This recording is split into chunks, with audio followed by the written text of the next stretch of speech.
Por mais que a minha superfície da placa seja 100% lisa, só de eu ter ponta de cúspide em algo liso já gera um desconforto. Quando eu tenho certeza que você já recebeu no consultório, aquele paciente que conta aquela história, nossa, tinha bastante desconforto, mas fui no consultório, fiz essa placa aqui, o cara tinha uma placa de clareamento, as placas de silicone molenga.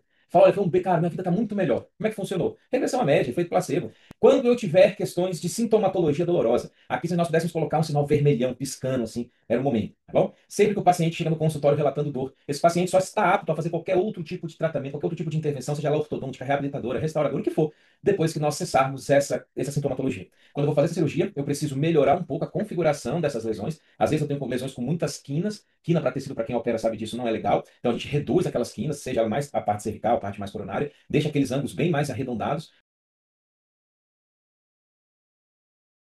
Placa oclusal, pessoal, e ficou uma moda por um período de tempo agora na odontologia, que era meio que de praxe assim, ó, se eu tenho um paciente, pode ser o periquito, o papagaio, o cachorro passando no meio da rua, eu vou colocar placa nele. Sou plaqueiro, né? Então coloca placa aí em todo mundo.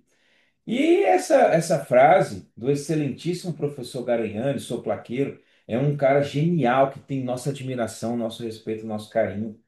Ele faz isso realmente para chamar a atenção de um tema tão importante que são os dispositivos interoclusais. Nós iremos transcorrer sobre isso no dia de hoje e ao término vocês entenderão por que é tão importante alguém levantar essa bandeira, e o professor Garanhani bem o fez no Brasil, quando ele traz essa hashtag Sou Plaqueiro, para que muitas pessoas atentem para algo tão importante que são esses dispositivos. Mas, pessoal, não é assim que a gente tem na ciência a ideia da utilização desses dispositivos. Não é colocar placa até em cachorro passando na rua. Tem casos que elas vão ser necessárias, tem casos que elas não serão necessárias. Todo paciente que tem bruxismo precisa de uma placa. A gente vai conversar um pouquinho sobre isso, tá bom? Então, esses são os nossos dispositivos. São estas peças, essas órteses, né, esses dispositivos removíveis, destacáveis, que se interpõem, quer seja na arcada superior, quer seja na arcada inferior, que nós chamamos de placas oclusais, né? Esse dispositivo surge em 1881 devido aos problemas que eram frequentes naquela época e que hoje foram potencializados, né? Uma era da tecnologia, uma era que a gente não dorme bem, uma era que a gente tem muita informação o dia inteiro. Então, o nosso sistema neuromuscular ele fica meio maluco e muitas coisas são demandadas. E aí esse dispositivo cada vez mais está em voga, cada vez mais está no nosso dia a dia do dentista, tá bom? Ele é uma das modalidades, né? Esses dispositivos interoclusais são uma das modalidades terapêuticas mais utilizadas dentro da DTM. Quem aqui porventura for da DTM sabe bem disso. Nós temos inúmeras possibilidades. Nós temos miotens, nós temos laser, nós temos terapias térmicas, né? Você tem agulhamento, você tem acupuntura, você tem um monte de coisa que pode ser feito dentro da DTM para sanar sinais e sintomas desses pacientes. Mas, sem sombra de dúvida, o carro-chefe dentro dos tratamentos também são esses dispositivos interoclusais, tá bom? E eles nos auxiliam para esse processo de sinais e sintomas. Então, a definição teórica, o que seriam essas placas? São aparelhos intraorais removíveis, normalmente de resina acrílica, que recobrem parcial ou totalmente as superfícies dos dentes, carregando consigo tais nomenclaturas que a gente vai encontrar tanto na literatura quanto no bate-papo com outros profissionais. São as placas interoclusais, placas de mordida, placas miorrelaxantes, as mais usuais, as placas de Michigan, as placas de relaxamento, placas de estabilização. Nós vamos compreender que, pelas suas indicações, elas foram tendo essas nomenclaturas. Mas você chamar uma placa interoclusal, uma placa de Michigan, de placa de relaxamento, a gente precisa compreender bem o processo, né? Quando a gente pensa no seu uso, nós temos algumas definições muito claras. Esse uso ele pode ser parcial em um período do dia, comumente a gente pede que o paciente faça uso à noite, porém tem casos que as placas são indicadas para o uso contínuo, sendo removida após apenas para o processo de alimentação. Então a pessoa passa o dia inteiro com o dispositivo, só tira para comer. Quando vamos indicar isso? Logo, logo, tenha fé, tá bom? Elas podem ser usadas tanto no arco superior, quanto em alguns casos no arco inferior. O que que vai demandar isso, pessoal? Vai demandar as características do nosso paciente. Vamos dar um exemplo. Você fez laminados cerâmicos em cerâmica feldspática no arco superior. O processo de inserção e colocação de uma placa bem efetiva, ela tem que ser com um eixo de inserção muito assertivo. Porém, nós sabemos que os nossos pacientes nem sempre estão na frente do espelho para poder fazer o encaixe da placa. Tem aqueles pacientes que querem encaixar a placa e morder, para poder encaixar, terminar, né, de ajustar a placa em boca. E aí você pode ficar um tanto que inseguro, caramba, vai ficar entrando e saindo por sobre as minhas feldspáticas. Será que não pode quebrar? Será que não pode dar algum problema? E aí a pessoa opta por trabalhar com arco inferior. Outra coisa importante, próteses fixas extensas, quer seja sobre implante, quer seja sobre dente também, pode fazer com que você opte por inverter a posição do arco, pode botar a placa no arco inferior. Já aconteceu com uma paciente minha, ânsia de vômito. Ela tinha tanta ânsia que qualquer coisa próxima ao céu da boca dava ânsia. Então a gente coloca no arco inferior. Tudo bem? E o que muda nelas? Absolutamente nada na questão de posicionamento, beleza? Insucessos que as placas nos trazem. Normalmente esses insucessos, pessoal, eles estão atrelados ao manejo clínico incorreto da obtenção desse dispositivo e o uso inadequado por parte do paciente. São as duas coisas que podem fazer com que esse dispositivo não funcione. Um diagnóstico equivocado com uma indicação do dispositivo equivocada, somada com o uso inadequado do nosso paciente. Eu brinco que as placas, esses dispositivos, eles servem para os nossos pacientes como óculos. Eu falo para eles, cara, isso aqui é igual ao óculos. Se você vai, só vai ter utilidade se tiver em uso. Se você não colocar o seu dispositivo em uso, não vai servir para absolutamente nada. E nós sabemos que tem muitos pacientes que compram esse tratamento, né, adquirem o seu dispositivo interoclusal, pagam o valor do tratamento todo e não são muito adeptos ao processo e deixa mais a placa na caixinha do que realmente em uso, tá bom? Se a gente conseguir demandar bem essa observação para o nosso paciente da importância do uso, e a gente conseguir conduzir, que é o nosso objetivo da aula, esse dispositivo de uma forma correta, ele com certeza vai cumprir um papel e um papel excelente. Tá lá, pessoal. Dentro dos nossos mecanismos de ação, você tem um dos mais variados dentro da literatura, mecanismos de ação desse dispositivo. Eu trouxe alguns para a gente poder debater, tá bom? Primeiro, alteração da condição oclusal o desengajamento oclusal. Pessoal, olha só. O nosso paciente que porventura possui hábitos deletérios, como o apertamento, né, esse hábito parafuncional, quanto maior edentação ele encontrar, mais fácil, mais cômodo ele fica para conseguir apertar. Então, quando eu coloco um dispositivo entre esses dois arcos, eu vou criar uma alteração desse padrão oclusal. Por mais que a minha superfície da placa seja 100% lisa, só de eu ter ponta de cúspide em algo liso já gera um desconforto, já faz com que esse sistema nervoso ele seja alterado. Mudanças dos impulsos periféricos, né? No nosso sistema motor essa propriocepção se altera por conta da configuração do que está sendo ativado. Os estudos mostram que quando a gente usa esse dispositivo, nós vamos ter processos eletromiográficos extremamente reduzidos. Isso é o que a gente busca. Quando eu penso em descanso, eu penso em tônus muscular. Quando eu penso em tônus muscular, eu não estou tendo nem contração, nem estiramento da minha fibra muscular. Consequentemente, os meus estímulos eletromiográficos eles são extremamente reduzidos. As pessoas que passam por polissonografia, não sei se tem algum colega aqui no nosso bate-papo de hoje que já submeteu a esse tipo de exame, uma das observâncias são esses estímulos eletromiográficos, é uma das coisas gráficas, literalmente, que você vai ver a ação dessa musculatura. Quando eu coloco esse dispositivo, a gente consegue diminuir bastante essa atividade. A gente faz com que os músculos mastigatórios diminuam consideravelmente a sua potência. É um mecanismo de ação bem interessante. Outro ponto importante, o mecanismo de ação do aumento da dimensão. Então, quando eu faço esse dispositivo e eu tenho o aumento da minha dimensão vertical, eu automaticamente já começo a modificar vários padrões, inclusive musculares.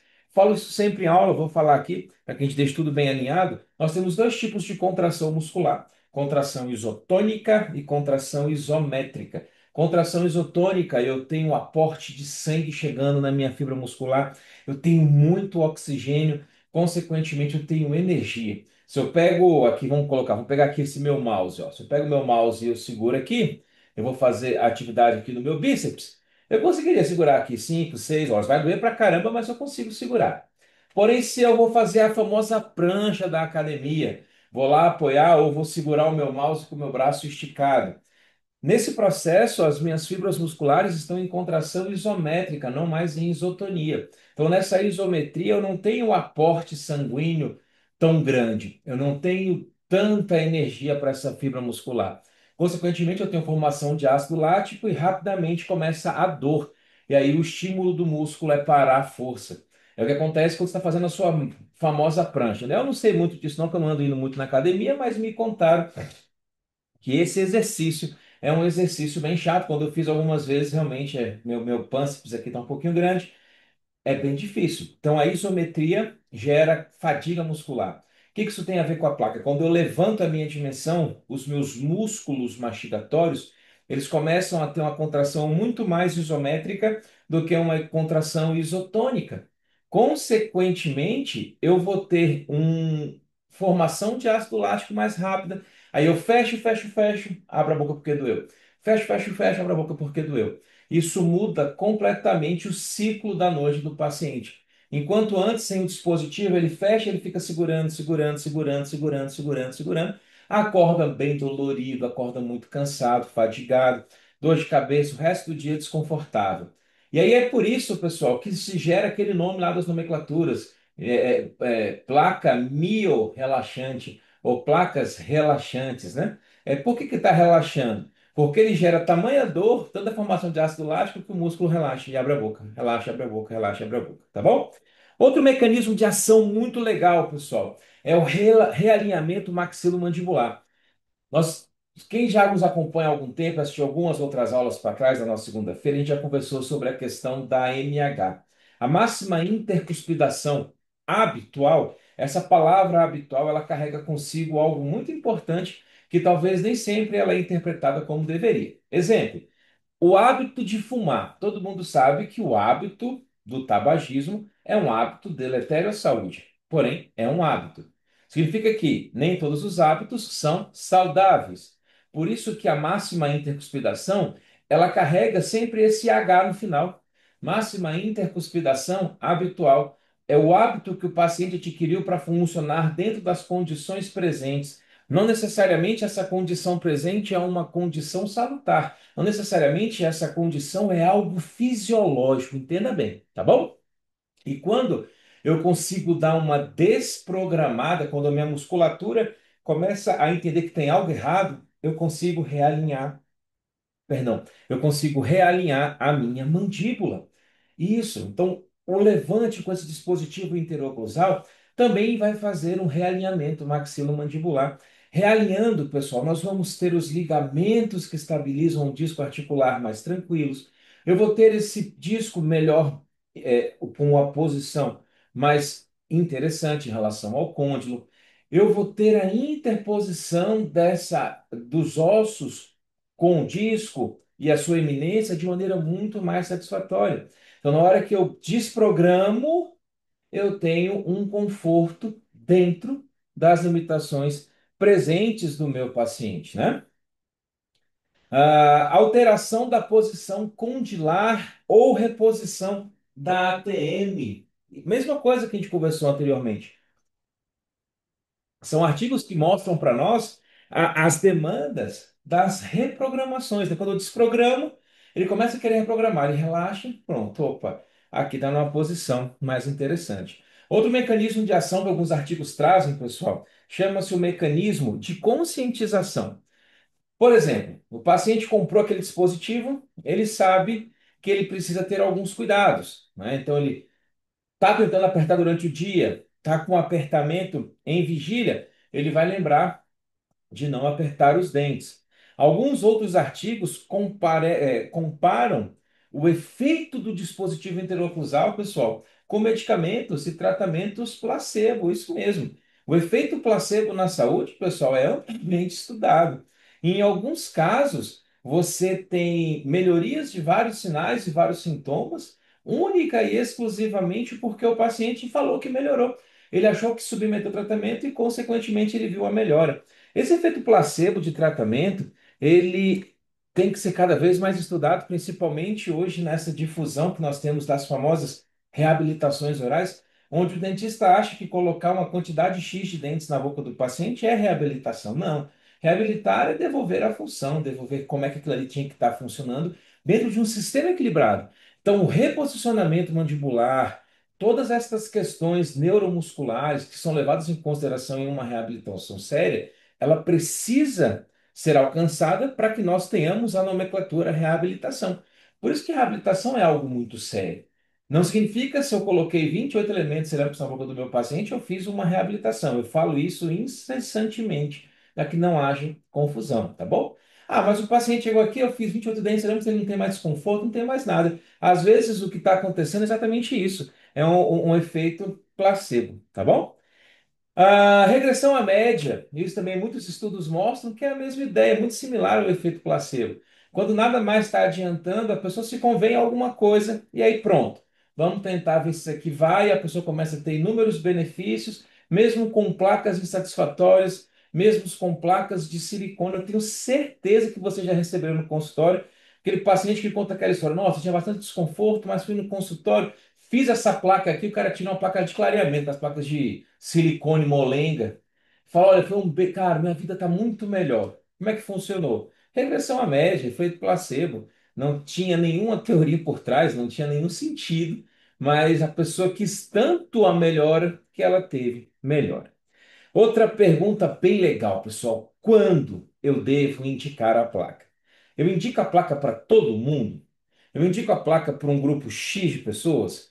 Quais são os sinais clínicos que eu devo levar em consideração para as reais indicações? Primeiro, pessoal, quando eu tiver lesões cervicais não cariosas de maneira efetiva, olhei para o dente, tem lesão cervical não cariosa, quer seja essa abfração ou a biocorrosão, você obrigatoriamente, dentro dos seus tratamentos, vai pensar em uma placa. Uai, professor, mas eu posso reabilitar? Pode. Mas será que seu paciente está financeiramente no momento para reabilitação? O que você tem que entender é, um paciente que está assim tem colapso funcional. Um paciente que tem colapso funcional tem que ter algum tipo de intervenção. A intervenção reabilitadora que nós temos mais rápida é o dispositivo interoclusais. É um dispositivo que vai trazer muitas benesses ao sistema, ele é removível, depende do uso do paciente, porém financeiramente é muito mais em conta, tá bom? Quando eu tiver questões de sintomatologia dolorosa, aqui se nós pudéssemos colocar um sinal vermelhão piscando assim, era o momento, tá bom? Sempre que o paciente chega no consultório relatando dor, esse paciente só está apto a fazer qualquer outro tipo de tratamento, qualquer outro tipo de intervenção, seja ela ortodôntica, reabilitadora, restauradora, o que for, depois que nós cessarmos essa sintomatologia. Dor, pessoal, é algo que tem que ficar de orelha em pé. Dor é algo que os médicos mais estudam hoje em dia. Dor crônica. A sociedade está doente. Falou que tem dor, cuidado, porque essa dor pode colocar tudo que você tem a perder, tá bom? Crepitações. Paciente abriu a boca, fechou, abriu, fechou, abriu, fechou. Tem crepitação. Já anota lá positivo, provavelmente um paciente que você vai ter uma indicação de placa. Turma, para que a gente comece a ter uma participação aqui mais efetiva, eu queria que vocês falassem para mim se aqui no grupo, quantos de vocês usam placa? Pode botar lá no chat, eu consegui abrir o chat aqui. Fala para mim aí, quem já usa placa para dormir? Vamos ver, nós estamos aqui num coro de 30 pessoas. Vamos ver o percentual de colegas que já fazem uso de dispositivos interoclusais. Ó, um, dois, eu não uso, mas sei que preciso. Show, Érica. Adorei a sua resposta. Essa é a melhor de todas e é que é a mais comum, né? Agora, casa de ferreiro, espeto de pau. Te entendo. Quem mais? João Vitor falou, a Érica respondeu, mas ninguém. Só tem, eita, só o João que tem placa. Então a gente tem menos aí, 30%, 10% seria 3, 5%, 1,5%. Então a gente não tem nem 5% das pessoas do grupo usando dispositivo interoclusal. É isso? Porém, eu sei que esses sintomas que eu estou falando aqui, mais da metade de vocês tem, tá? Crepitações, pessoal. Teve ó, Mariana Araújo. Eu tenho, mas está furada. Mariana, por incrível que pareça, não é um grande problema, tá? Dependendo de onde for esse furo, não inviabiliza. Lógico, é bom trocar, mas não inviabiliza o dispositivo, não. Algumas vezes nós vamos confeccionar o dispositivo. Às vezes o espaço que você tem ele é tão diminuído que na própria confecção da ceroplastia ou do polimento da placa você vai ter uma perfuração do dispositivo. É normal, tá bom? Outra coisa, pessoal, hábitos parafuncionais, quem rói unha, quem chupa dedo, né? Todas essas questões a gente sabe que não são importantes, não são importantes, opa, são extremamente importantes serem observadas para que a gente consiga conduzir melhores processos. Disfunção temporomandibular, pessoal. Então, a maioria dos nossos pacientes da disfunção, independente das outras terapias complementares a qual ele se submeta, normalmente, os dentistas que seguem, os especialistas da área, eles indicam também as placas interoclusais, tá bom? Reabilitações que não terminaram em ROC. Pronto. Aqui é a área que a gente gosta. Show de bola. Reabilitação. Então, o melhor dos mundos, quando eu tenho um paciente que vai ser reabilitado e a minha máxima intercuspidação nova que eu vou adquirir, ela tem um posicionamento articular ortopédico extremamente satisfatório. Essa é a tão falada ROC, relação de oclusão central, quando a minha máxima intercuspidação coincide com a minha posição ortopédica mais conveniente. Quando a gente faz a desprogramação, a gente leva o paciente para essa posição hoje não mais chamada de relação central, e sim posição final de trabalho. Esse paciente ele desprogramou, você teve o ganho vertical e o reposicionamento horizontal. Esse paciente chegou nessa posição final de trabalho. Assim nós vamos montar o nosso articulador. Quando eu monto o articulador, a gente vai ver dentro dos passos da reabilitação oral um pedacinho que é muito importante chamado viabilidade protética. Naquela altura em específico, existe viabilidade protética do caso ser realizado? Se eu responder sim, sem ter que alterar essa posição obtida lá na boca do meu paciente, esse paciente precisa de um dispositivo interoclusal? Não precisa, tá bom? Não cabe, não tem espaço. Você vai sobreestender a mordida. Lembra que lá no nosso disco articular, ele tem uma zona chamada zona bilaminar. E essa zona bilaminar é a única zona que nós temos inervação. Então, se eu começo a rotacionar demais a mandíbula para trás, eu começo a comprimir lá atrás o meu disco com um côndilo. E nessa região você pode trazer uma sintomatologia. Beleza. Cássia, essa é uma pergunta muito peculiar. Quando eu devo enviar a um especialista em DTM? E existe algum caso em que é melhor encaminhar ou posso fazer em todos? Vamos lá. Eu brinco assim com os nossos alunos aqui da especialização, dos nossos cursos de aperfeiçoamento. As responsabilidades, elas são importantes serem divididas. Bom, por exemplo, eu acho que, modéstia à parte, eu opero relativamente bem. Eu faço algumas cirurgias relativamente, conduzo bem. Eu faço implante bem, eu faço cirurgias periodontais bem. A minha primeira formação é a cirurgia periodontal. Porém, quando eu tenho grandes procedimentos cirúrgicos, levantamentos de seio muito significativos, coisas muito grandes, não é que eu não faça, eu faço. Porém, eu opto por terceirizar essa demanda, porque os problemas, os BOs, as dores de cabeça que isso aí vai trazer, eu não quero estar vivendo porque eu já tenho os meus da minha reabilitação, dos meus pacientes de prótese, etc. Nesses casos, eu terceirizo. Quando eu terceirizo e indico o paciente para DTM, tá, Cássio? E para o pessoal que aqui na sala se encontra. Eu indico quando o meu paciente tem sinais e sintomas extremamente peculiares. Aquele paciente que chega no seu consultório até com triso, ele não está conseguindo abrir a boca de tanta dor, de tanto desconforto, chora, já está procurando neuro, já está procurando um monte de coisa, está desesperado nesse processo. Aí nessa hora, não que a gente não consiga tratar, não é isso, tá bom? Vocês vão entender que a maioria dos tratamentos vai ser a indicação da placa. A ideia é ter mais uma pessoa compondo a nossa equipe multidisciplinar para o tratamento do seu paciente. O que a gente está fazendo aqui comercialmente falando? Dividindo as responsabilidades. Se esse paciente ele vem para você com essa característica e depois ele vai ser reabilitado, e quando terminar a sua reabilitação ele volta a ter os sinais iniciais, ou até piores do que ele já tinha, você vai agradecer a Deus ter indicado para o colega da DTM, porque ele vai te ajudar a conduzir esse processo. Se você quer resolver tudo sozinho, pessoal, aí é complicado. Eu gosto muito de esportes coletivos porque é exatamente isso. Não adianta você ser um Neymar da vida. Se o resto do time não jogar bem, você vai perder. E eu penso que o esporte ele traz essa ideia da gente ter a coletividade. Então, Cássia, eu indico os tratamentos para a DTM muito mais por isso do que por outro motivo. No meu mestrado, por exemplo, a nossa turma da prótese e a turma da DTM, era prótese e DTM, caminhou juntinho até os últimos, acho que os últimos 6 meses que desmembrou. Nos últimos 6 meses, cada um foi para uma escola mais específica. Então era muito páreo ali, a gente, era muito, muito igualzinho as condutas. Mas nesses casos, eu ainda opto por indicar, tá bom? Vamos só relembrar aqui, aproveitando esse gancho da Cássia.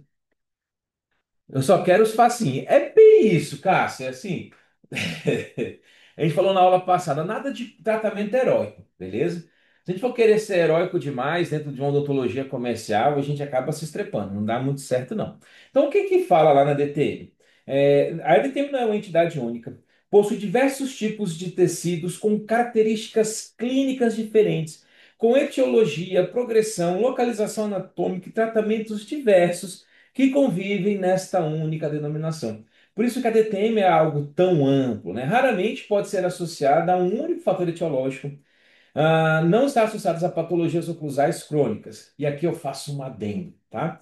Esse aqui é onde mora assim, a gente tem a briga com a dentística e a prótese também agora tem a briga com a DTM. O que eu acho engraçado é assim, olha só, essa é uma afirmação que vocês lerão em quase na totalidade dos artigos das revistas de DTM, não associados a patologias oclusais crônicas. Significa que eu posso ter um colapso de função, eu posso ter um envelope de função restrito, tá tudo zoado, tá tudo poliesculhambado. E mesmo assim, não ter DTM. Excelente. Como eu posso tratar tudo isso e não resolver a minha DTM? Por isso que eles alegam isso. Então não tem como linkar. E realmente não tem, pessoal. Tem alguns estudos na ciência, quando você vai para as metodologias estratégicas de publicação e etc., é difícil você conseguir responder a todos aqueles quesitos em tratamentos clínicos. É difícil você conseguir desmembrar.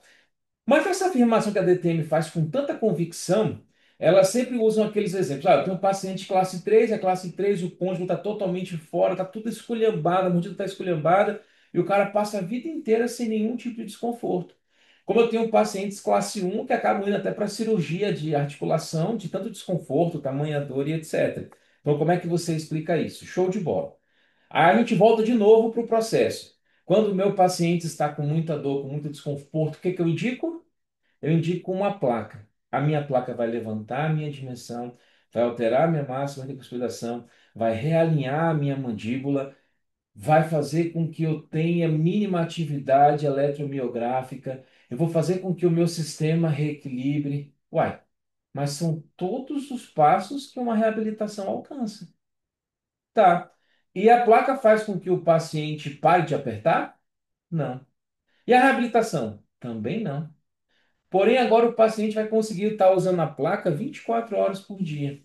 Então, o que que acontece? O que a gente vê clinicamente, pessoal? Isso é uma observação clínica, não apenas minha. No livro do professor Marcelo Calamita, no último, ele detalha isso com muita clareza. Para quem já teve a oportunidade de ler esse livro dele, eu achei sensacional, porque em cada capítulo o Calamita colocou uma nota do autor. Eu acho que isso é extremamente relevante, porque ele dá o posicionamento da expertise que ele tem de vida e essas notas do autor que ele colocou em todos os capítulos, ela é sensacional.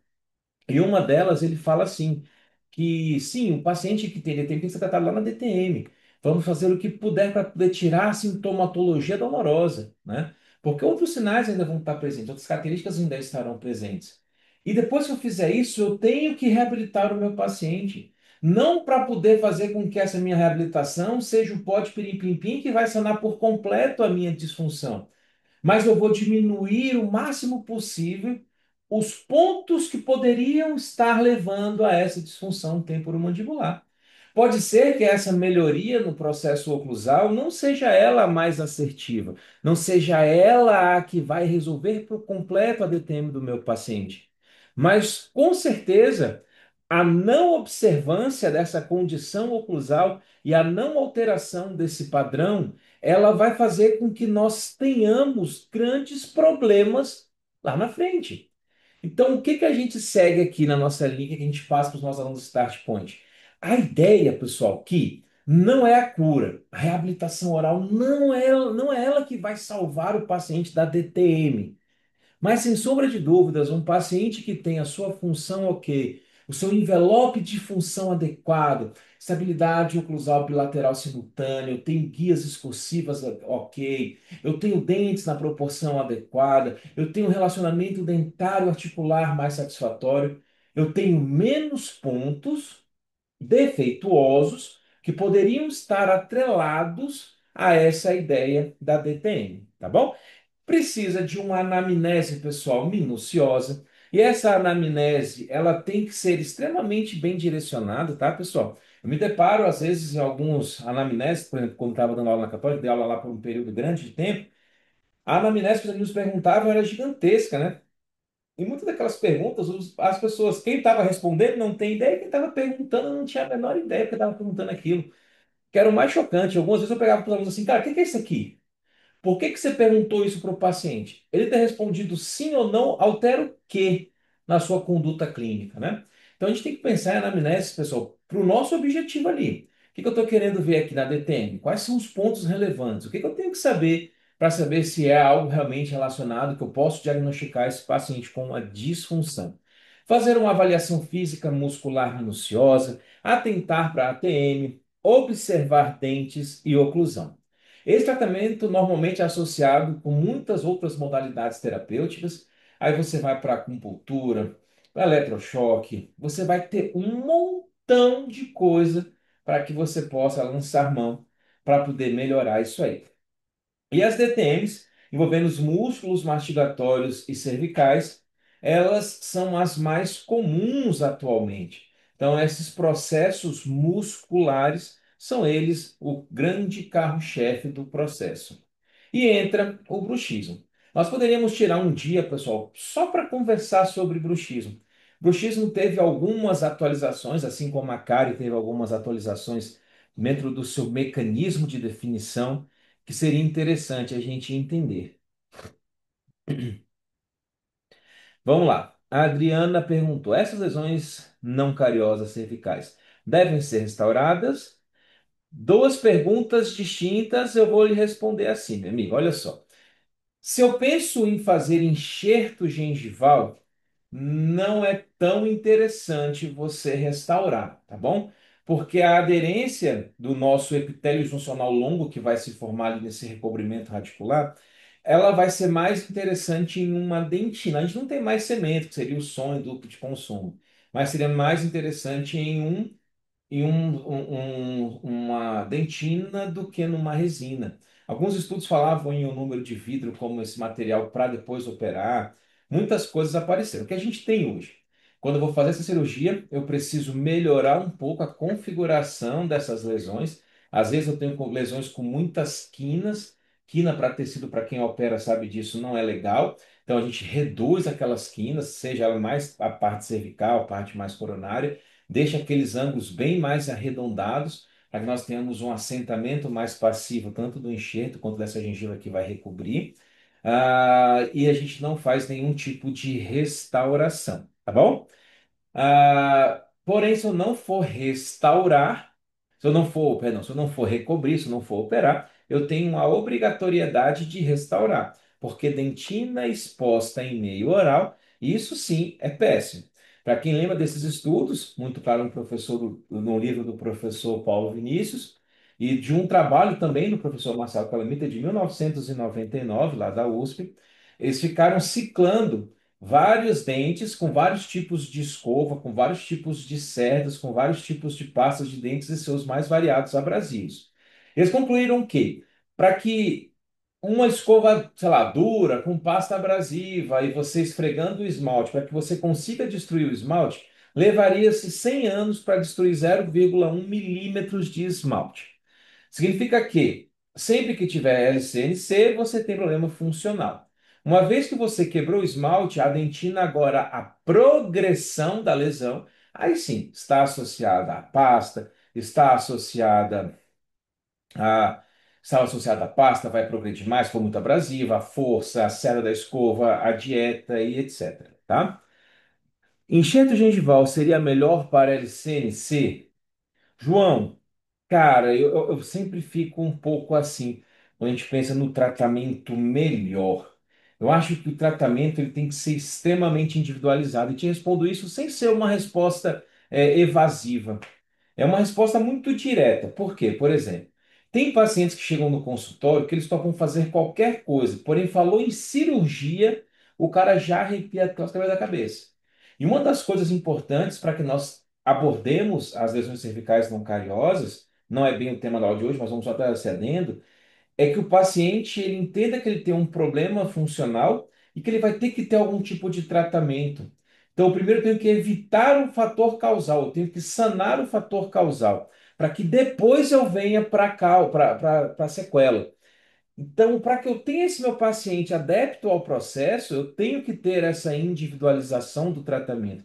Seria leviandade chegar para um paciente desse e falar, cara, o meu tratamento que tem para você é cirurgia. É difícil.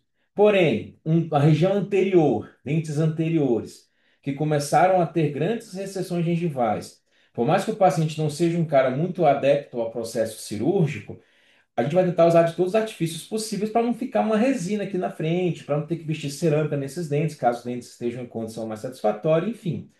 Mas sim, as cirurgias elas são muito interessantes, porque você consegue deixar ali com menos interfaces adesivas. Você vai ter um processo de enxertia, um epitélio funcional longo e a coisa vai funcionar melhor. Vamos lá. Sempre bom, depois de restaurar, é bom devolver as pontas de caninhos necessários, né, professor? Cara, sim, entenda bem, Filipão. A ideia não é só devolver a ponta do canino. A ideia é ter função. Dentro das funções, eu preciso fazer com que eu tenha guia canina. E muitas vezes as pontas foram comidas, então você tem que devolver essa ponta. Aí entra naquele nosso bate-papo lá de resinas indiretas, por exemplo. Uma das características da resina composta não cisalha bem, não raspa bem. Então, se você faz a ponta do canino em resina e o paciente precisa da ponta do canino para tirar o processo patológico, em pouco tempo ele volta para o processo patológico, mas na cabeça dele foi no dentista, ele tratou. Olha que coisa delicada. Então, ele vai lá, daqui a um ano já não tem mais ponta de canino, mas ele vai lembrar, não, eu fui no dentista lá e fiz um tratamento que está tudo bem. Ele voltou para o mecanismo patológico dele. Então a gente tem que ter cuidado quando a ideia é apenas a ponta. Professor, é sabido que as lesões cervicais têm uma parcela por causa dos contatos prematuros.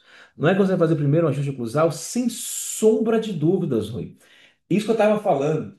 Antes de a gente abordar a sequela, que é a lesão em si, se a gente não tratar a causa, pode fazer enxerto, pode fazer restauração em resina, em ionômero, pode botar cerâmica, pode colocar o que quiser, que vai falhar, tá?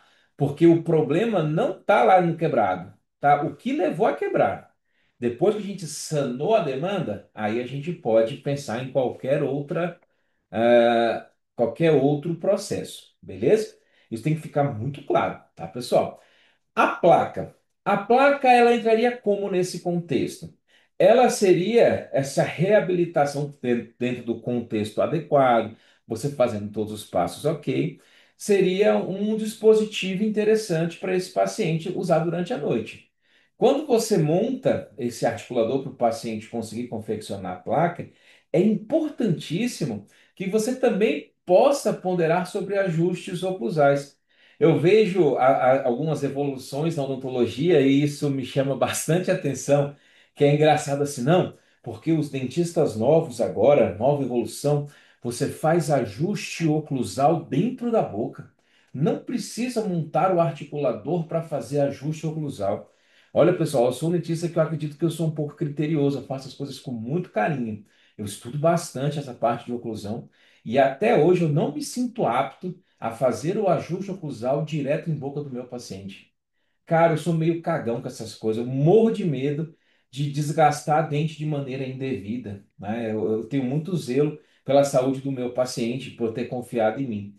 Então, o ajuste oclusal é algo muito sério, né, professor Rui? A gente tem que entender que não é só pegar a broca lá e desgastar o dente do cara. É, acaba que no processo, depois que você diagnosticou, você vai pegar a broca e desgastar o dente do paciente.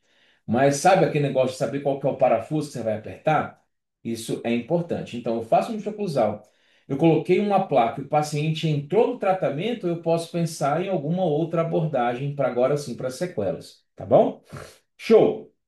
E o bruxismo, pessoal, tem que ficar claro isso. Bruxismo não é DTM. Tem nada a ver uma coisa com a outra. Porém, pode estar relacionado com a DTM, mas uma coisa não tem nada a ver com outra. O bruxismo hoje é classificado como um transtorno do sono, tá bom? Então, aquela ali é a classificação específica dentro dos distúrbios do sono, é o ICSD-3. Isso é o bruxismo, beleza, pessoal? Para que eu consiga diagnosticar o bruxismo, eu preciso de barulhos regulares ou frequência do ranger dos dentes, desgaste anormal dos dentes. O que é esse desgaste anormal, pessoal? Você pegar um paciente de, sei lá, 70 anos, os dentes dele fisiologicamente vão estar mais desgastados, você vai ter mais uma compensação do osso alveolar, porém você vai ter o tamanho de dente ainda ali razoável. Hoje você tem pacientes, deixa eu pegar esse caso aqui para vocês darem uma olhadinha. Deixa eu abrir aqui. Ó, esse paciente aqui, pessoal, ele tem 42 anos. Vou pegar o arco superior, tá bom? Vamos pegar aqui o arquinho superior, para que vocês vejam. Olha lá, turma. Esse aqui são os dentes superiores dele. Vocês acham que com 42 anos eu considero esse paciente com um desgaste fisiológico, pessoal? Olha lá, ó. Comeu os dentes, literalmente, né? Então eu tenho que ter esse cuidado. Dor, fadiga muscular transitória ao acordar, presença de dores de cabeça, travamento mandibular ao acordar. Isso está na teoria, tá, pessoal? Outros artigos, eles trazem para a gente problemas na cervical, problemas de postura, problemas na torácica, na lombar. Então, às vezes, a dor da coluna do cara, pessoal, vai, tudo agora é o como é que tá doendo agora? Que, ai, meu Deus do céu, tem muito dentista que vai fazer para você no ciático. É o meu ciático, é o ciático, é o ciático, é a caldequina, é um bocado de compressão lá nos nervos, né, que vão falando conosco. Mas muitas vezes a gente tem problemas que começam em cima. Quem porventura já foi num osteopata sério, uma das primeiras coisas que ele faz é tentar realinhar a mandíbula. Às vezes os dentes, a MH do paciente, ela é patológica. Deixa a mandíbula troncha. A deixa a mandíbula troncha, ela vai ficando todo torto, começa a ter dor em vários lugares. E o que é a ideia do bruxismo, pessoal? Esse hábito, né? Esse distúrbio, é o sistema tentando sobreviver. Alguma coisa ali não está legal. Então você tem o bruxismo que está apertando, o cêntrico, e tem o bruxismo excêntrico, que ele raspa. Quando ele raspa, é um mecanismo de tentar melhorar aquela condição funcional.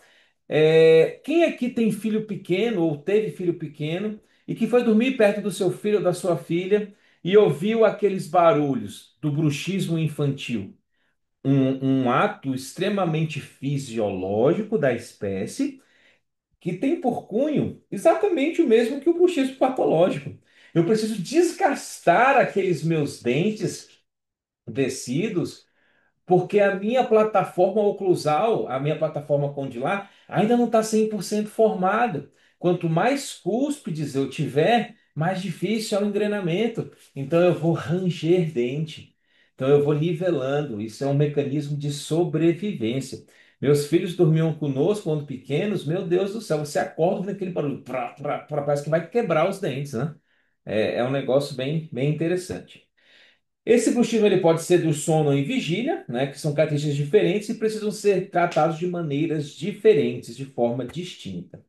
E também em casos de cefaleia, tá? Também pode estar atrelado a essas disfunções parafuncionais. Muito comum você ter aqueles tiger points, aqueles pontos de gatilho nesses músculos mastigatórios. Então, o processo de anamnese do nosso paciente ele tem que ser minuciosamente confeccionado para que você palpe essa musculatura, que você saiba o que que você está palpando, para que você consiga ter esses dados. Se porventura o meu paciente se encontra com algumas dessas características, esse paciente ele seria indicado para a placa. Vou fazer de novo uma ativação de vocês que aqui estão. Da lesão cervical não cariosa, pessoal.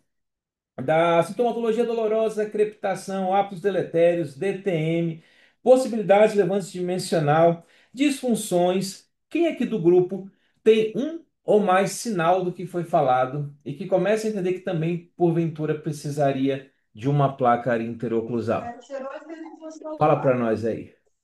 Mas eu vou, Olha aí, mais um aí, apareceu mais um candidato. eu Mais vou alguém? fazer eu vou ver o meu papai. Eu vou Alguém, ver alguém, nos alguém? dois.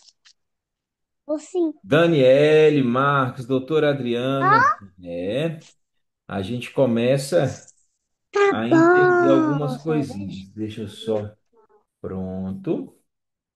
Ótimo, deixa eu voltar. É isso, a gente tem muitas coisas importantes para indicar. Gabriel Moreira, eu também uso a minha, tá, pessoal? Ana Lúcia, é assim. Então, muitos pacientes, eles possuem estas características, por isso que temos um contingente grande de gente que precisa da placa. Porém, tem que estar dentro deste contexto. Não estando, pessoal, a gente não vai propor o dispositivo. Muitas pessoas falam assim: toda vez que você faz as reabilitações, a gente faz aos 28 elementos, uma reabilitação full, eu preciso colocar placa? Depende.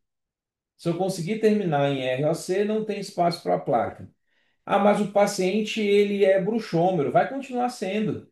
Porém, agora quando ele for apertado na contração isométrica, agora eu tenho guias efetivas, o meu sistema está legal. A placa não faz ele parar de ser bruxômero. Ah, mas a placa vai servir como uma proteção para cerâmicas. Eu já vi muito isso, mas você usa ela como uma capinha, né? Você usa capa no celular, você põe capa em tudo, você faz os seus dentes e você não põe uma capa de proteção. É um pensamento muito interessante, pessoal. É bom de usar isso para vender as placas. Mas a questão é, o sistema permite a placa ou não? O sistema permite que você tenha mais ganho de dimensão vertical para poder caber em dispositivo? Beleza. Nós vamos dizer que a nossa placa tem que ter no mínimo 3 milímetros, pessoal.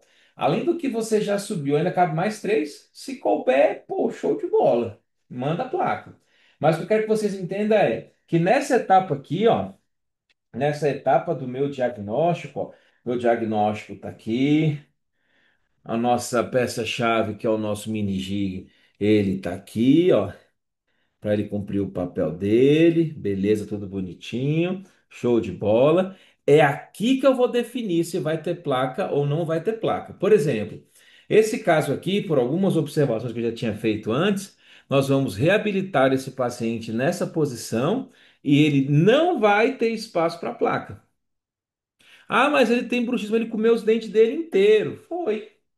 Mas se eu colocar placa, o meu tratamento vai ser deletério a ele. E eu posso colocar as de silicone, as fofinhas, placas softs que tem hoje, placas mistas, rígido e soft. Não, não pode, tá? Materiais, pessoal. Nós temos placas feitas com polímeros, nós temos acrílicos termopolimerizáveis, autopolimerizáveis, placas mistas, lâminas de acetato, EVA, placa de policarbonato, deposição, placas impressas e até placas de silicone.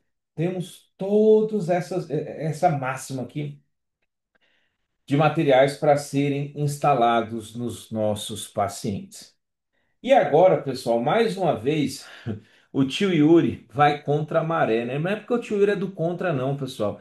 Tem coisa que é muito ruim ser do contra, a gente só toma na cabeça. Eu falo pro pessoal, caramba, mas eu não posso me render e compactuar com essas sandices que tem por aí. O digital ele é maravilhoso, pessoal. O digital ele é incrível.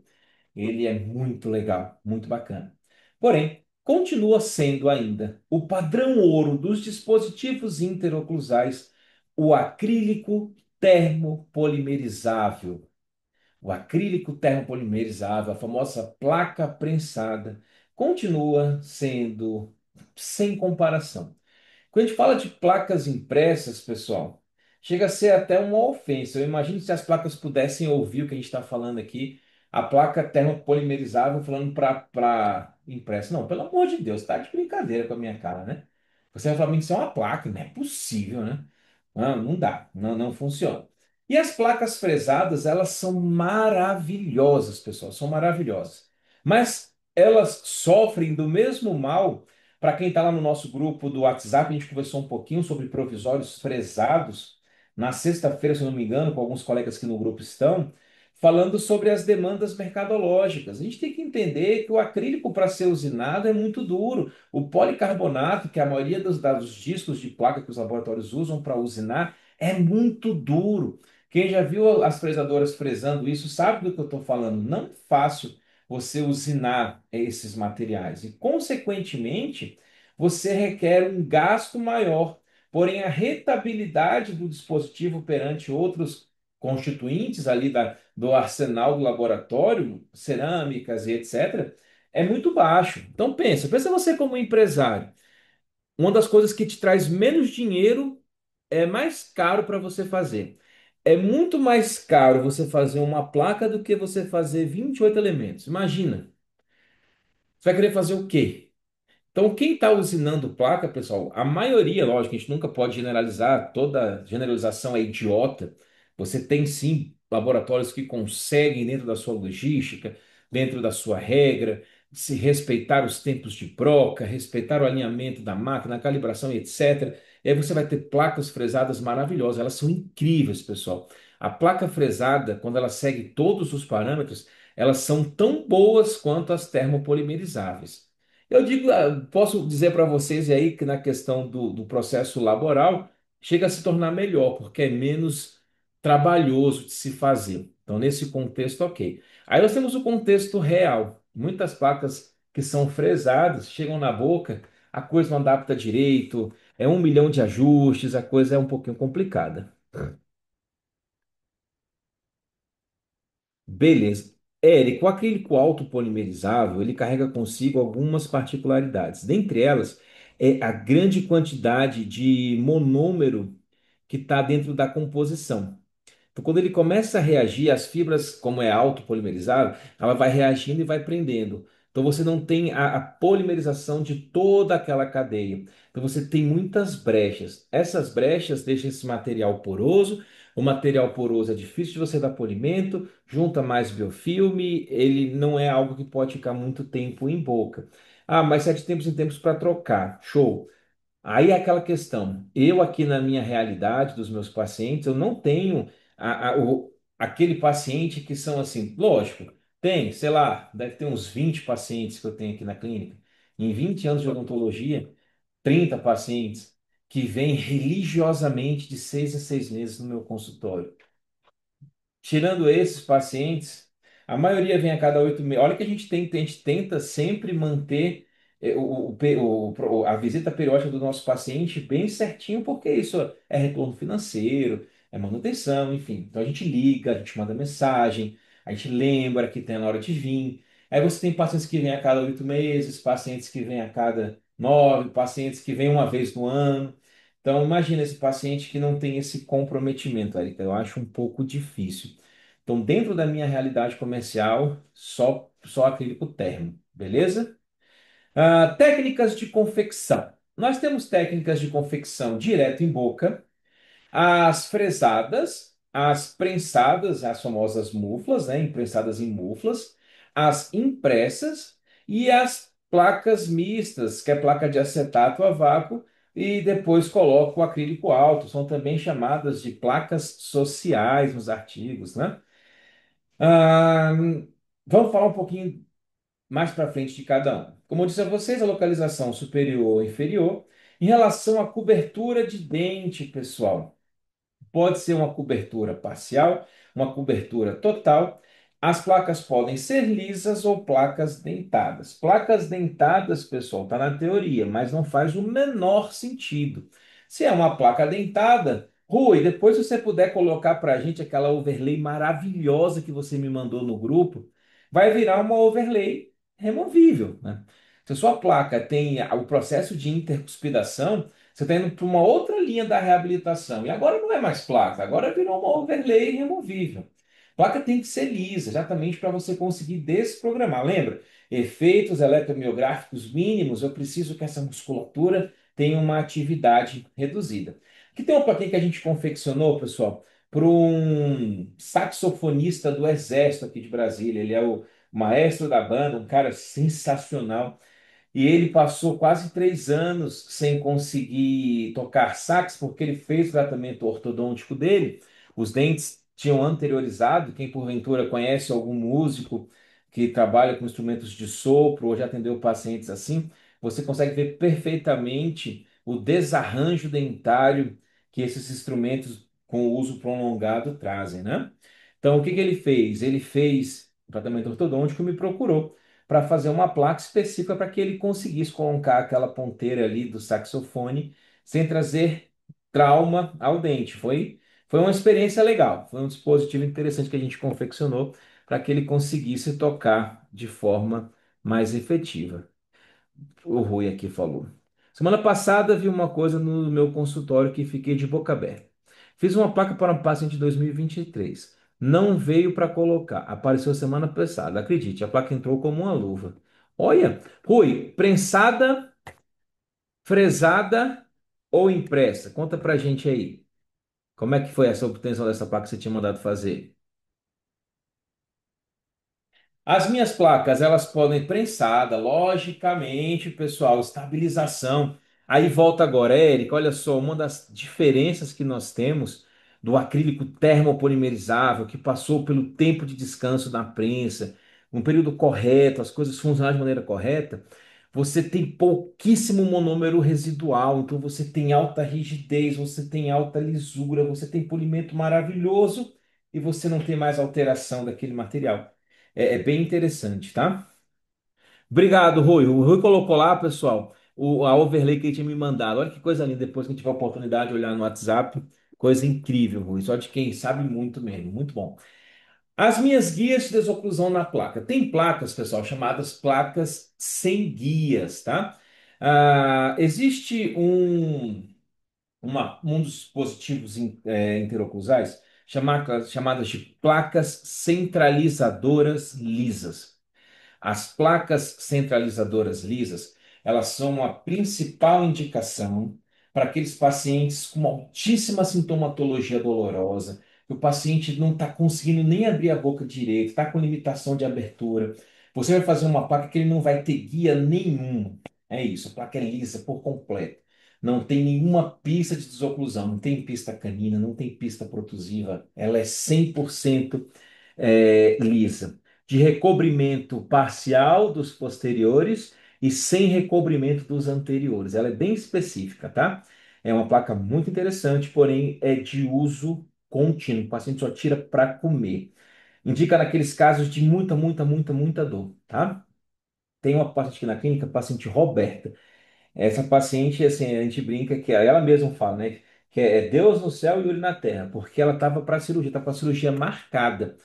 Ela levou o filho dela na consulta, trouxe o filho. A gente observou, ela me relatou, falei, mas deixa eu dar uma olhadinha. E a gente fez esse dispositivo para ela, a gente fez essa centralizadora lisa. Falei para ela, cara, já está aprovado pelo convênio sua cirurgia, não tá? Tá. Você tem um mês para poder operar. Dá um prazinho para você, usa essa placa aqui por um período.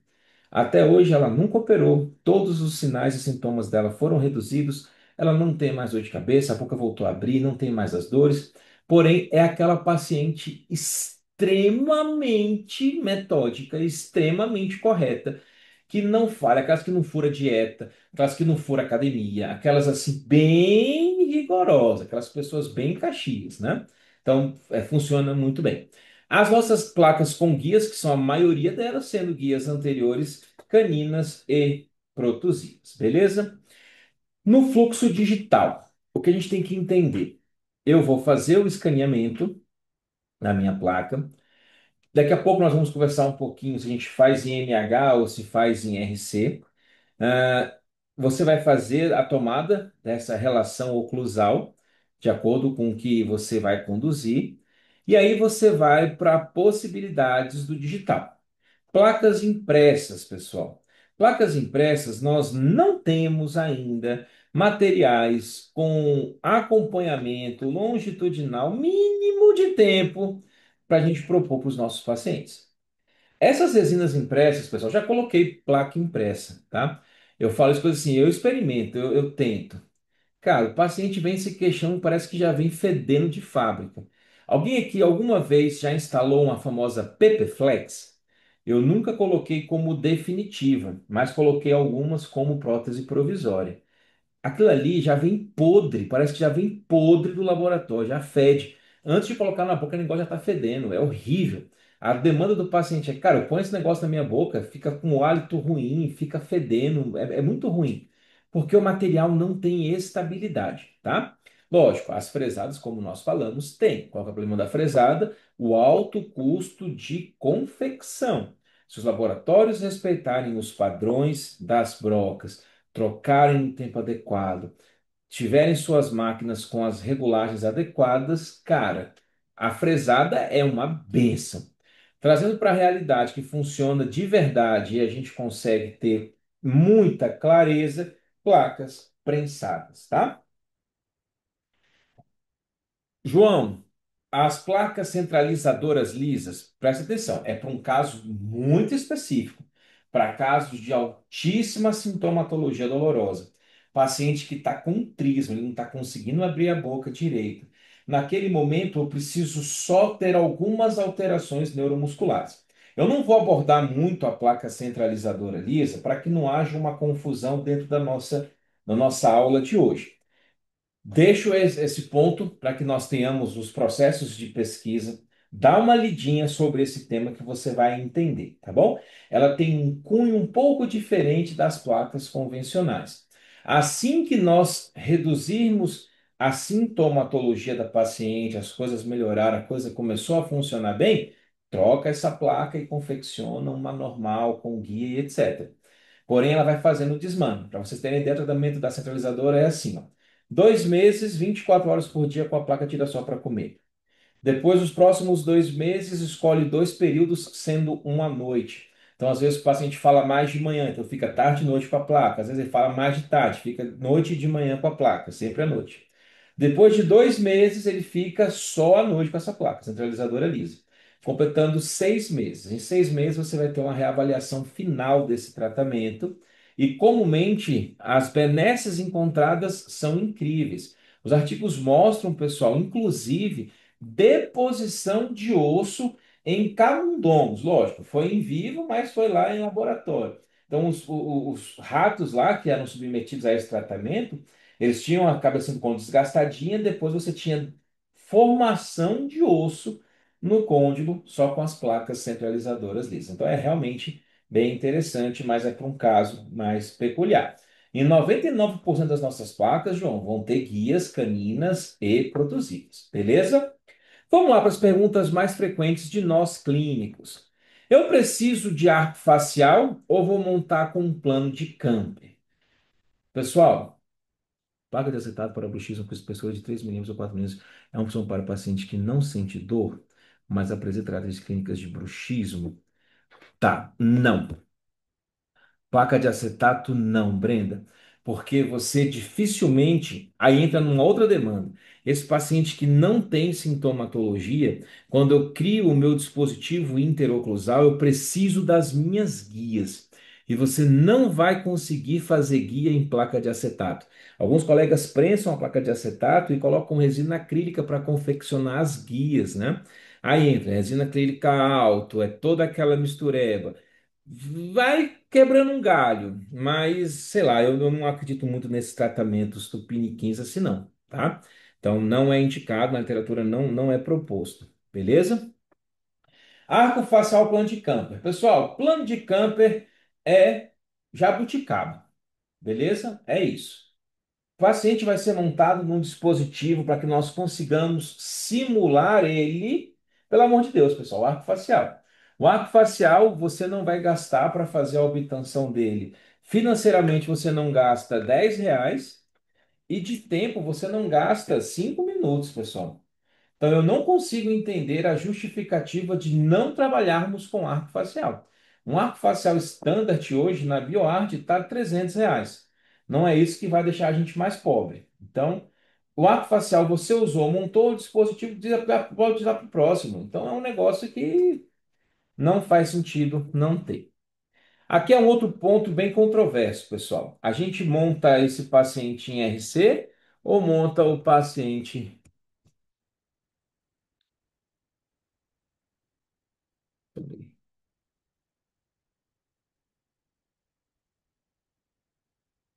Só alguma coisinha aqui, pessoal. Vai.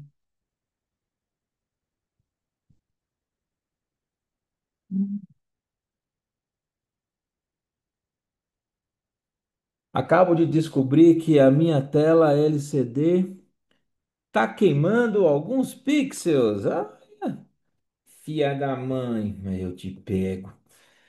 Vamos lá. Relação central, pessoal. Relação central é algo importante para a gente poder entender. Eu monto em MH ou monto em RC. Os estudos falam o seguinte, que não importa, pode ser em RC ou pode ser em MH.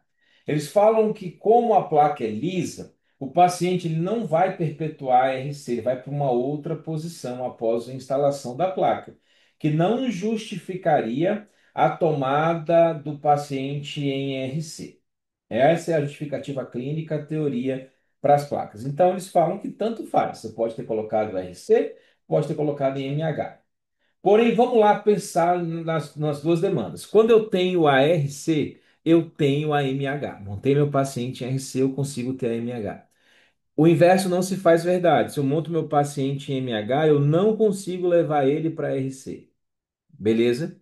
Então, aquele meu paciente que está em MH e eu subi o pino 2, 3, 4 milímetros, ali é uma distância totalmente aleatória que você construiu vertical. O inverso, não. Se eu estou na minha RC, eu fui na posição adequada, se eu soltar, eu chego na MH. Lembra que a gente conversou aqui com o Rui, dando uma boa observação das possibilidades dos ajustes oclusais? Para o tratamento da placa, pessoal, eu posso somar ele um ajuste oclusal. Meu paciente já vai estar montado no meu articulador, já vai estar lá pronto. Então, eu vou montar meu paciente em articulador e com esse paciente montado em articulador, eu vou fazer uma análise oclusal e depois a gente configura a construção da nossa placa. Teoricamente falando, tanto faz. Cientificamente, comercialmente falando, sem sombra de dúvidas, por favor, a gente trabalhe com RC. Germana, a próxima pergunta agora. Cara, espessura da placa. Quem determina? A literatura fala que no mínimo tem que ter 3 milímetros de espessura, no mínimo, tá? Um estudo clássico fez um levante de quase 2, um levante de 4 e um levante de 8. E foi estudado, foi Christensen, famoso Christensen, tem um fenômeno de Christensen. Ele fez esse estudo dos dispositivos, tá? Usou 75 alunos de odontologia à época. É, e foi constatado que dentre 3 a 4 milímetros seria uma espessura ideal das nossas placas. Eu te digo o seguinte, irmão, faça a desprogramação. Desprograme a placa. Você que está aqui conosco, você que faz parte da família StartPoint, use esse momento que você vai instalar a placa do seu paciente para construir o seu mini jig, treine o mini jig. O paciente não vai fazer. Cara, você vai estar com o paciente montado, você tem a faca e o queijo na mão para poder fazer um montão de coisa. Faça o mini jig com o seu mini jig, ajude a desprogramar, entender o tamanho da dimensão. Aquela dimensão você vai colocar a sua placa. Por quê? Porque é um paciente que pode virar o seu paciente de reabilitação.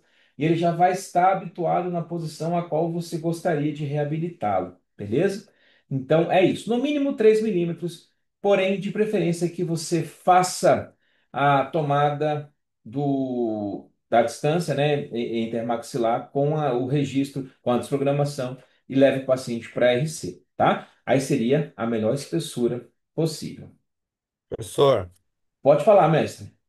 posso colocar minha colher na sopa? Por favor, fique à vontade. Ó, é só uma colocação de placas que eu pego de outros colegas e a reclamação deles é que na região anterior, labial, como você está falando de 3 milímetros, às vezes, sei lá, até 2 milímetros e tal, os pacientes reclamam que é um incômodo. Eu tenho por base toda a minha placa na região vestibular, eu termino ela assim, em zero, vamos dizer, sabe? Uhum. Aí eu já vem do laboratório grossa, eu dou uma ligeira desgastada em zero, daí eu passo aquele líquido, que agora me foge o nome, e ponho aquela luz que a mulherada usa para secar a unha. Aham. Eu agora me foge o nome desse líquido agora. Posso até amanhã pegar no consultório e aí escrever. Fica assim, é mesmo um provisório quando eu faço Aham. em resina alto, eu passo aquilo lá, fica assim, o paciente fica doido, fica lisinho, brilhante, tá? Isso com relação ao provisório, mas com relação à São. placa, Aham. pode falar. Não, mas eu sei o que você está falando. São os vernizes para resina acrílica, né? Exato, é um É. verniz. Tá, agora me foge o nome. Eu uso aqui É, o Palacil da Cuser, o meu. exatamente. Aí, matou a pau. É Não. esse daí, o Palacil, O tá? Palacil da Mas Cuser, ele é o, sensacional. a- Para o- mocap também, Rui. Eu passo ele no mocap também, ele dá um tchan diferente. não, assim, eu uso quase que direto. Você entende? Mas o que eu quis focar é o término vestibular da placa. Se alguém aí tiver já viu alguma outra placa grossa e depois que você desgasta, o paciente fica assim, olha, ele Bem agradece um aliviado, monte, né? tá? É. Desculpa, já Não, falei demais. maravilhoso, maravilhoso.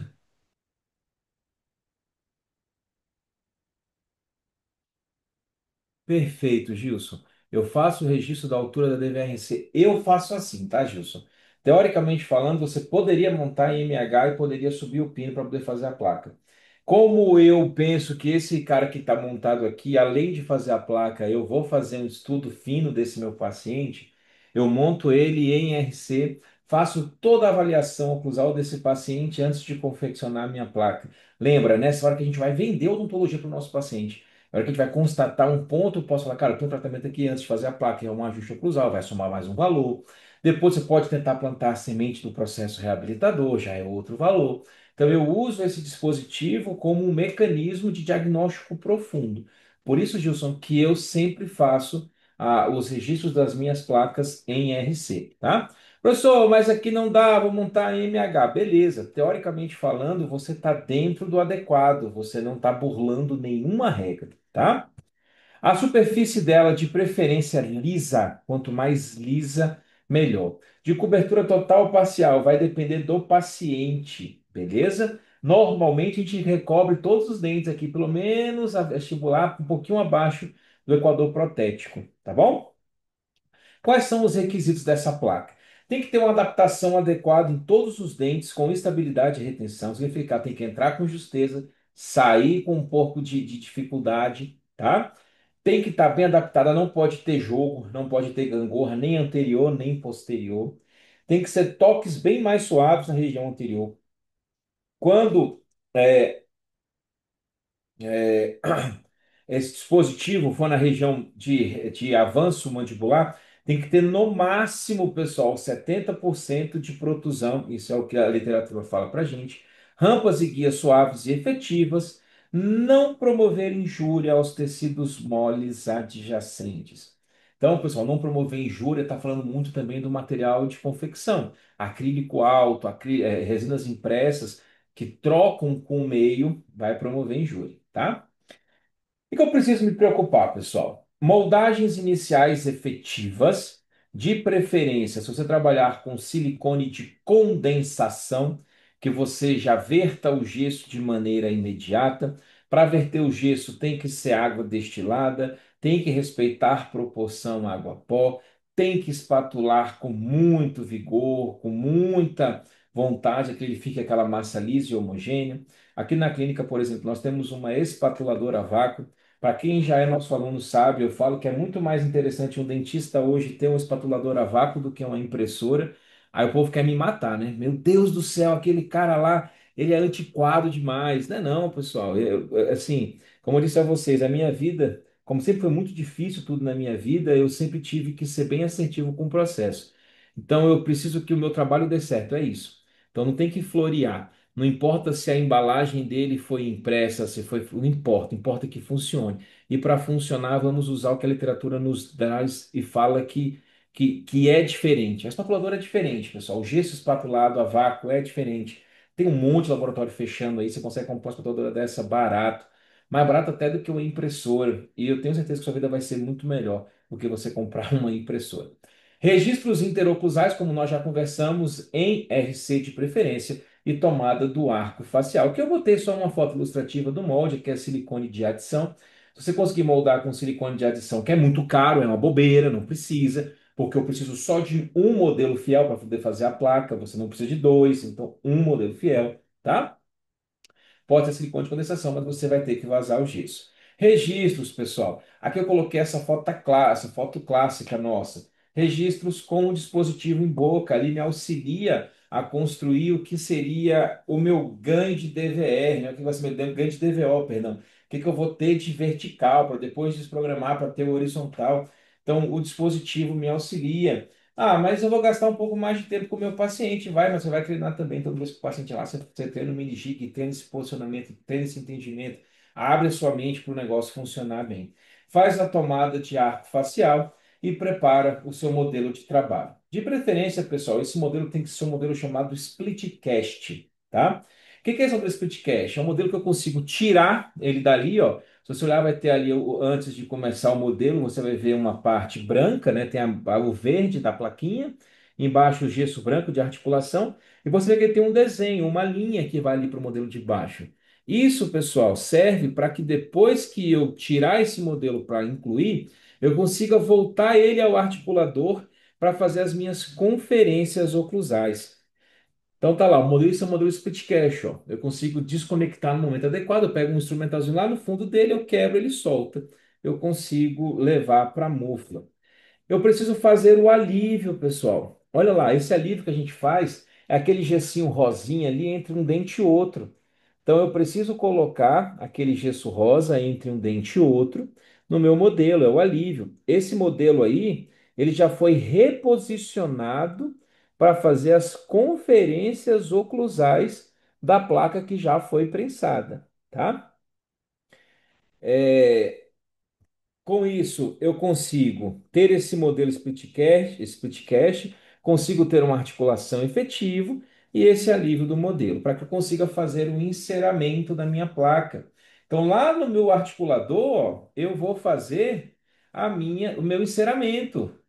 Cada caso é um caso. Observa que esse caso aqui do lado esquerdo, vou até voltar ele aqui, tem uma mordida cruzada lá, ó, diferente. Então, do outro lado já está uma coisa mais tranquila. Então, você vai fazer o enceramento. Rui, sobre a espessura. Esse é um dos cuidados que você bem disse. A gente trabalha, pessoal, com uma camada só da cera 7. A espessura anterior dele é uma camada de cera 7. Não pode ser mais do que isso, senão fica espesso. A bochecha fala, reclama, não é legal, tá?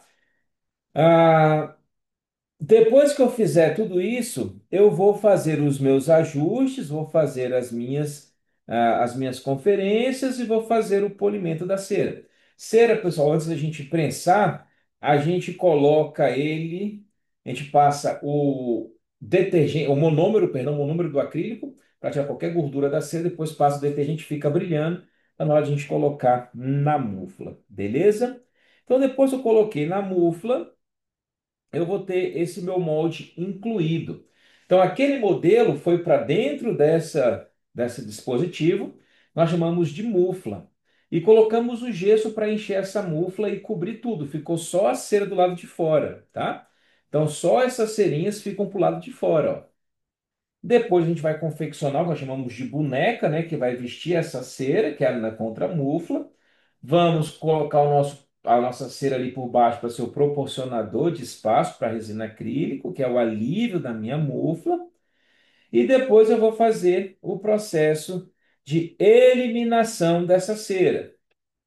Eliminação da cera, a gente vai usar um micro-ondas, vai colocar aquela mufla de micro-ondas para poder derreter a cera em torno de 4, 5 minutinhos, a cera começa a derreter. Depois, com água bastante quente, vapor, você elimina. Caso não tenha sua mufla para micro-ondas, como mufla de níquel, né? Você vai trabalhar só com água quente, vai jogar água quente nela para derreter a cera e você conseguir eliminar tudo. Após isso, nós vamos colocar o acrílico termopolimerizável, depois que descansou e fez o alívio.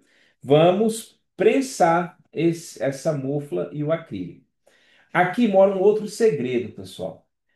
Toda resina termopolimerizável, toda resina acrílica, ela precisa ficar sob pressão por pelo menos 12 horas.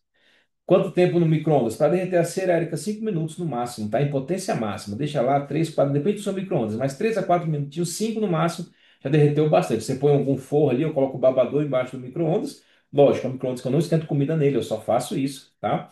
É um micro-ondas velho, antigo, que já ia descartar. Eu acho ele só para usar para isso, beleza? Depois disso, põe o acrílico termo, já com esses modelos que foram eliminados a cera frio, óbvio, não pode estar quente, porque o meu acrílico é termopolimerizado, eu não quero que ele reaja. Depois eu coloco nessa prensa, a gente prensa ela e deixa por 2, 3 toneladinhas por 12 horas. Isso faz com que a configuração molecular mude por completo. Lembra dos alótropos, lembra do grafite e do diamante, que é exatamente a mesma configuração molecular, muda única e exclusivamente o quê? Como é que eu faço o diamante? Eu pego o grafite e faço o quê? Comprimo ele por muito tempo, muito tempo, muito tempo, muito tempo, muito tempo, muito tempo, pronto, virou diamante. Então a ideia é exatamente essa. Quando eu coloco essa resina acrílica termopolimerizável sob pressão, eu vou conseguir uma configuração extremamente interessante desse arranjo molecular. E depois disso, a gente vai para o processo de polimerização.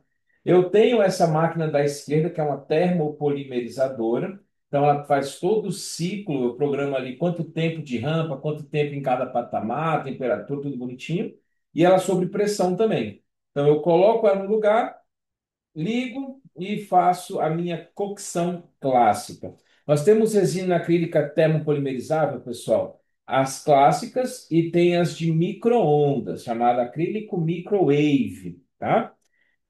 A polimerização rápida de micro-ondas, que é o caso de você ter um acrílico termopolimerizado em 15 minutos, ele não é bem-vindo dentro da literatura. Aqui a gente pode extrapolar um pouquinho. Protocolos que soltam dente, próteses totais que dá mau cheiro e fica ruim, que acaba rápido, que desprende dente. Tudo isso, pessoal, é acrílico que foi termopolimerizado em micro-ondas. Não é igual. É melhor do que o acrílico alto, porém não se compara com acrílico termopolimerizado. Faço um adendo que existem sistemas hoje com uma formulação acrílica diferente. A Ivoclar tem, a Culzer tem, que são os acrílicos prensados lá do sistema deles, que possuem uma configuração de material totalmente diferente, que eles conseguem termopolimerizar e prensar a prótese em, acho que se eu não me engano, posso estar equivocado, mas se não me engano, é 40 minutos o ciclo deles, da Ivoclar, tá? Ah, beleza, mas tirando essa particularidade, nós estamos falando aí de um investimento de R$ 40.000, que não é o normal, tá? Não é o que a gente vai usar no nosso dia a dia. Cozinhar a sua prótese é melhor do que micro-ondas. Pegar uma panela, como fazia lá antigamente, botar dentro da panela, botar para ferver, ficar lá fervendo, fervendo, fervendo, fervendo, fervendo, fervendo, não tem pão lá fervendo. É melhor do que no micro-ondas? É melhor do que no micro-ondas. Por quê? Porque a literatura mostra pra gente. Tem inúmeros estudos mostrando comparação entre resina acrílica termopolimerizável em panela aberta, com termopolimerizadora e com cocção em micro-ondas. É extremamente diferente. Depois você vai fazer a desinclusão. Depois que todo o processo aconteceu, esfriou, a gente vai desincluir, ó. Aqui é o modelinho que eu desincluí do acrílico, ó. Pronto. Então tudo que era cera, ó, virou acrílico. Tudo que era cera virou acrílico. Vou terminar ali com um jeitinho, um martelinho bem devagarzinho quebrando para terminar de tirar todo esse gesso de fora. E aí eu volto o meu modelo para que eu consiga fazer o ajuste oclusal. E agora eu vou configurar todas as minhas guias, vou configurar os contatos, ver se teve alguma alteração do acrílico. Observe nessa foto central, o pino está em zero, batendo na mesa, conforme estava lá na cera. Agora eu tenho efetividade. Não sei quem foi que perguntou, lá acho que foi na sexta-feira, pô, mas você faz as suas placas também? Cara, eu faço, mas não é porque eu gosto, não, tá? Eu faço porque eu estava passando muita raiva. Você paga, independente de quanto você pague, a maioria dos laboratórios, como eu disse a vocês, não veem as placas como algo que deve ser levado com tanto cuidado, faz o trem de qualquer jeito, aí chega para você, ah, foi você que perguntou, né, Erika? Show. Chega de qualquer jeito para o seu paciente, aí você fica uma vida literalmente tentando empurrar aquela placa para o seu paciente. Você percebe logo no começo que parece que foi feito para outra boca, a placa não entra na boca do seu paciente, você tem que fazer entrar literalmente, aí perdeu todo o sentido.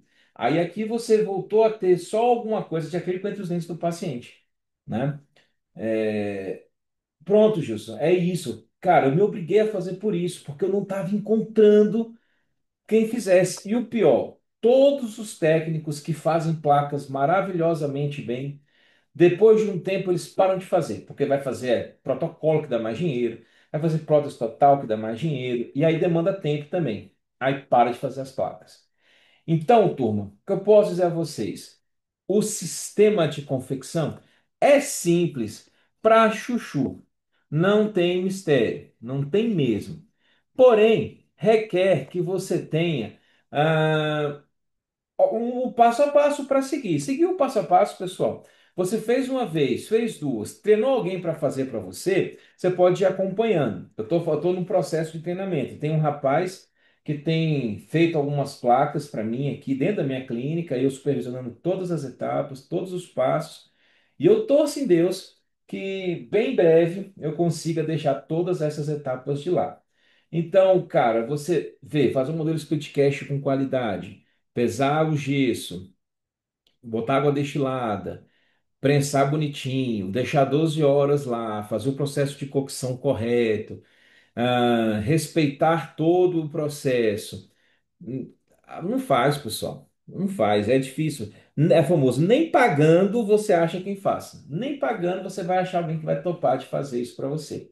Então foi por isso, doutor Eric, foi por isso, pessoal, que eu voltei a fazer as minhas placas, tá? Porque você não acha quem faz. É a mesma coisa de provisório.